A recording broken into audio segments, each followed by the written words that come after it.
English. I went to Parliament this morning with the idea of putting what I have said or what I feel on the floor of the House.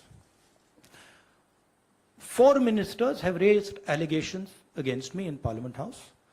It is my right to be allowed to speak on the floor of the House. I requested the Speaker today. I went to his chambers and I requested him and I said, look, I would very much like to speak. I told him that people from the BJP have made allegations against me, and as a member of Parliament, it is my right to speak. He was non-committal. In his way, he smiled. But I'm hopeful that I will be allowed to speak tomorrow. What is going on here? This story started the day I gave my speech in Parliament about Mr. Adani. And I asked some fundamental questions to the Prime Minister about his relationship with the businessman,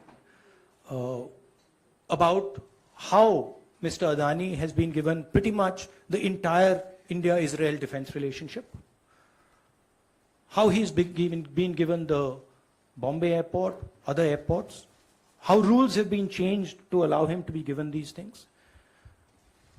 What happened in Australia between the Prime Minister, Mr. Adani, and the Chairman of the State Bank, and one of the Chief Ministers of one of the states in Australia. That's a picture that is visible to everybody. Why is the Prime Minister of India sitting with the State Bank Chairman and Mr. Adani and an Australian leader? What is he discussing? And why, after that discussion, is almost $1 billion pledged by the State Bank to Mr. Adani?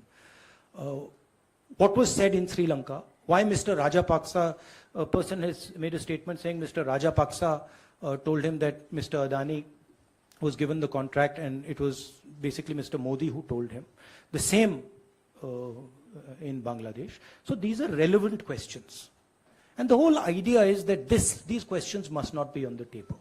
And that is why this whole exercise of 4 or 5 ministers, the Prime Minister giving a speech to distract from this fundamental question, which is what is the relationship between the Prime Minister of India and Mr. Adani and his companies, and more importantly, whose money is in these shell companies? Who is this unknown person whose money is in these shell companies? What is his relationship with Mr. Adani? These are the questions.